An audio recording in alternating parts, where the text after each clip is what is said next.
आज हम लेकर चल रहे हैं आपको ब्रह्मणी नदी का उद्गम स्थल। जंगल में हुआ हवन एवं पूजन, यहाँ का है मनमोहक नजारा। ब्रह्मणी नदी आज के 60 वर्ष पूर्व 12 मास बहती थी। घने जंगल के बीच चित्तौड़गढ़ से करीब 70 किलोमीटर दूर है यह जगह। चित्तौड़गढ़ के बेगू उपखंड में ब्रह्मणी नदी का उद्गम स्थल पर पहुंची आकाश गंगा की टीम। चित्तौड़गढ़ के बेगू उपखंड के नदवाई के निकट घने जंगलों में है ब्रह्मणी नदी का उद्गम स्थल। यह क्षेत्र बस्सी अभ्यारण्य के जंगलों से सटा हुआ है। इस क्षेत्र की लगातार हो रही उपेक्षा से यह नदी अब पूरी तरह से मानसूनी हो गई है। एक समय था जब यहाँ आज के 60 वर्ष पूर्व 12 मास बहती थी, परंतु यह पूरी तरह से जंगल में बदल गई। जब सरकार अगर प्रयास करे तो इसे बहुत अच्छा पर्यटन का केंद्र बनाया जा सकता है। इस क्षेत्र में जंगली जानवर की उपस्थिति भी है, लेकिन पानी नहीं होने से उनके जीवन पर भी संकट खड़ा हो गया है। ब्रह्मणी नदी में अब भी वह सैकड़ों वर्ष पुरानी बावड़ी के अवशेष हैं, जहां से इस नदी का उद्गम हुआ। इसके पीछे दंत कथा भी है, जिसमें एक ब्राह्मण समाज की महिला गांव को पानी पिलाया करती थी और उसी दौरान उसके ससुर ने उसे देख लिया और वह जहां से होकर गुजरी उस दिशा में नदी का प्रवाह हो गया।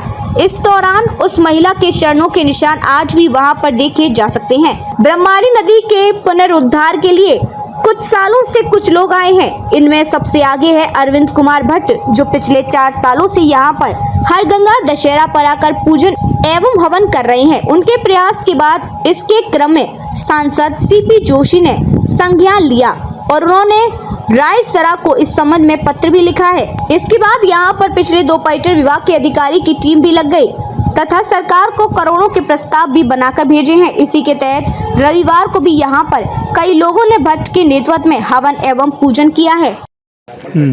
आज ऐसे रमणीक स्थल पे आए तो पता लगा कि हमारे सनातन में ऐसे ऐसे स्थान भी हैं जो कभी कोई सोच नहीं सकता। ब्राह्मणी नदी, चरण पादुका और ये जो स्थल देखकर यहाँ का जो वातावरण देखा तो ऐसा लगा कि कोई स्वर्ग में आज इतना, मतलब ये धूप इतनी पड़ी है, लेकिन ये ऐसा नहीं लग रहा कि हम कोई ऐसी जगह आ गए कि कोई, मतलब बहुत बढ़िया, बहुत आनंद आया। मानो तो मैं गंगा माँ हूँ, ना मानो तो बहता पानी। हम जैसा कि आदरणीय अरुण जी साहब ने बताया, यह ब्राह्मणी नदी जो है इसके उद्गम के पीछे कथानक है, कहानी है या किंवदंती है कि माँ ब्राह्मणी का यहाँ प्राकट्य हुआ और जहाँ से वो निकली उनके चरण पत्थरों पर छपे हुए हैं। आज भी हम उनका पूजन करके, आज क्योंकि गंगा दशमी का विशेष दिवस है, हम सभी लगातार 3-4 साल से यहाँ आ रहे हैं और हमारा उद्देश्य है कि प्रकृति से हर मानव जुड़े और प्रकृति, नदियाँ ये अगर बहती रहेगी तो हर जन में शांति और प्रकृति का अनुपम उदाहरण हमें देखने को मिलेगा। क्षेत्र विकसित रहेगा और इसकी अविरल जलधारा जो है बहती रहे, ताकि हर व्यक्ति इसके बहते जल को देखकर आनंदित होता रहे। नदियों के किनारे हमारी संस्कृति विकसित हुई। ब्राह्मणी नदी के किनारे भी पूरा सभ्यताएं रही है। ये जो कदमाली बांध बना है, इसके अंदर ईंट और मिट्टी का एक बहुत पुराना बांध है, संभवतः या वो हड़प्पा कालीन बांध हो सकता है।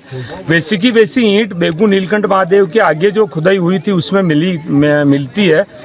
इस नदी के कई बार बांध बांधे गए और कई बांध टूटे। बेगू नगर में इसका प्रवाह मोड़ा गया।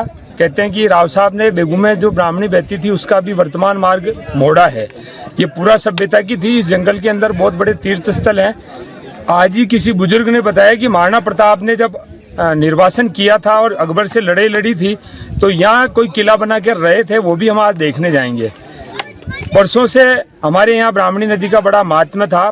शास्त्रों में इसके जल को निरामय या जल के रूप में उल्लिखित किया गया है।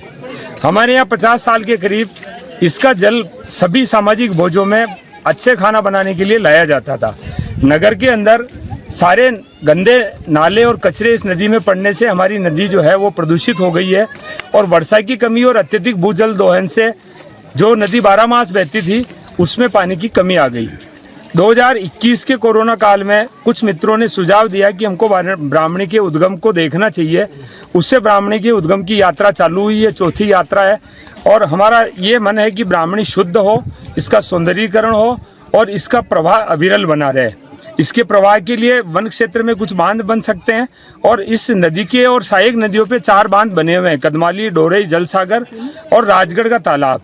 थोड़ा थोड़ा आंशिक पानी सिंचाई के लिए कम दिया जाए, रोक लिया जाए तो ये नदी में 12 मास पानी रह सकता है। इसी पवित्र उद्देश्य से ये यात्रा शुरू की गई है और इसके गौरव की अभिवृद्धि हो, इस हेतु माननीय सांसद महोदय ने मार्च महीने में प्रयास किए थे और ब्राह्मणी चरण पादुका प्रथम जो इसमें संगम होता है जलसागर की नदी का और इसका वहाँ और ब्राह्मणी चंबल संगम के पर्यटन विभाग द्वारा करीब 15 करोड़ के प्रस्ताव भेजे जा चुके हैं और वन क्षेत्र के प्रस्ताव वन विभाग तैयार कर रहा है। बस यही उद्देश्य है कि ब्राह्मणी का गौरवगान और ये नदी और हम प्रकृति से सब लोग जुड़े।